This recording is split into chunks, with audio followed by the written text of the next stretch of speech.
प्रिय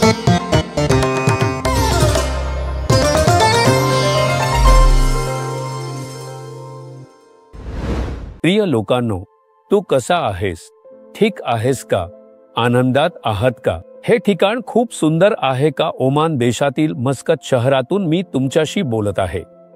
दररोज पाहत आहात ना, हे एक सुंदर ठिकाण आहे. या बाजूला समुद्राच्या लाटा गरजत येत आहेत. समुद्राचा आवाज ऐकू येत आहे. खूप छान आहे. ठिकाणे पाहण्यासाठीच ती वातावरण खूप सुंदर आहे. या सुंदर ठिकाणाहून तुमच्याशी बोलताना मला खूप आनंद होत आहे. या दिवशी आणखी एक महत्त्वाची गोष्ट तुम्ही जाणून घ्यावी असे देवाला वाटते. तुम्हाला माहीत आहे का? बहुतेक वेळा आपण आपल्या शरीराच्या गोष्टींवर खूप लक्ष केंद्रित करतो. एखादी आजारपण आली की आपण खूप प्रार्थना करतो, थकवा येतो, दमणूक येते. शरीरावर परिणाम होत असेल तर आपण खूप लक्ष देतो, प्रार्थना करतो, त्यासाठी डॉक्टरकडे जातो, त्यासाठी असे खा असे सांगतात, औषधे गोळ्या घेतो.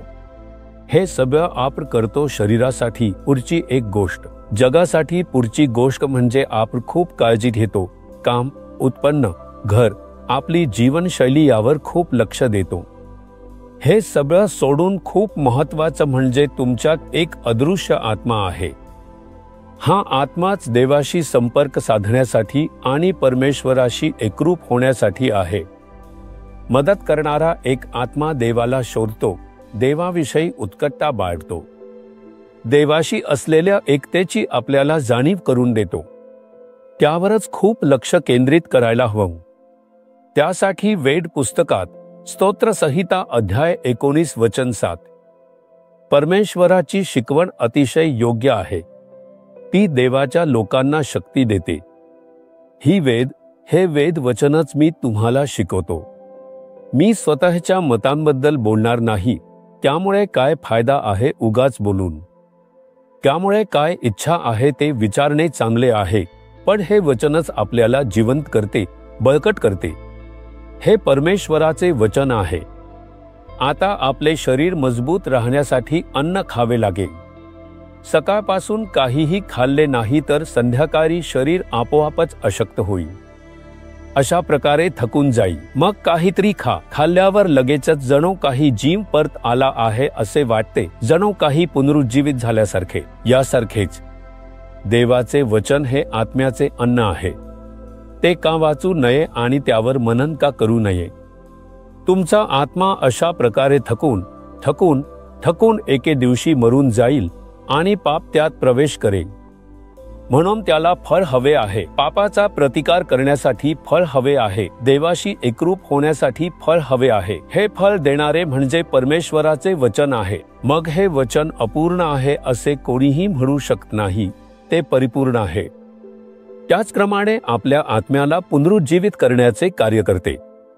आत्म्याला पुनरुज्जीवित करण्याची शक्ती या वेद वचनातच आहे. म्हणूनच मी येऊन हे वचन दररोज वाचतो. मला खूप आवडते. तुम्हीही ते आवडून दररोज वाचायला हवे. फक्त घरात बायबल आणून ठेवले तरी पुरेसे नाही. आपण अन्न आणून फ्रीजमध्ये ठेवले आणि टेबलावर ठेवून पाहत राहिलो तर भूक भागेल का? हे अन्न सुंदर दिसते. ते अन्न पाहत राहिल्याने भूक भागणार नाही आणि शरीराला फायदा होणार नाही. खायला हवे ते तुमच्या आत जावे लागेल. त्याचप्रमाणे बायबलचे सुंदर वचन. सर्व गोष्टी घेऊन घरात बोर्डवर वचन लावून बायबल ठेवून पाहत राहिल्याने आपल्या आध्यात्मिक जीवनात फायदा होईल का? नाही. वचन वाचून त्याचे चिंतन करून अन्नाप्रमाणे ग्रहण करायला हवे. तेव्हा तुमचे आत्मा लाभ घेऊन परमेश्वराशी एकरूप होऊन नेहमीच एक आनंद, उत्साह आणि आनंदच असेल. माझे आत्मा आनंदित होऊन उत्साहाने आनंद व्यक्त करू शकतो. माझे आत्मा जिवंत आहे, पुनरुज्जीवित आहे. हे वचन जीवन देते. अशा प्रकारे एक मोठा आनंद येतो. म्हणूनच तुम्ही दररोज प्रार्थना करताना प्रथम बायबल वचन वाचून ध्यान करून प्रार्थना करावी. प्रभूचे ध्यान करताना अग्नी पेटला तेव्हा माझ्या आत्म्याने प्रार्थना केली असे भक्त म्हणतात. मग आपण हे वचन दररोज ध्यान करून अन्नासारखे ग्रहण करावे. तेव्हा तुमचा आत्मा त्याचा लाभ घेईल, अंतर्गत मनुष्य बळकट होईल आणि तुम्ही परमेश्वरासोबत जवळून जगू शकाल. या छोट्या छोट्या गोष्टींसाठीही थकवा. त्यांनी असे बोलले, त्यांनी तसे बोलले, माझ्या घरी असे घडते, तसे घडते, मी का जगावे, असे शब्दही येणार नाही. हे सगळं का बोलताय? कारण तुमच्या आत्म्यात ताकद नाही. मग तुमचा आत्मा ताकदवान असेल तर कोणी काहीही बोललं किंवा काहीही झालं तरी तुम्ही तसंच पुढे जात राहाल. आज का तुम्ही दुःखी आहात? आज का इतरांना दुःख होतं? त्यांनी असे बोलले, त्यांनी असे केले. जर मी मेलो काही फरक पडत नसेल तर मी का जगावे का वाटतं? तुमच्या आत्म्यात ताकद नाही. तुम्ही इतरांकडे पाहू नका, तुमच्यातच ताकद नाही.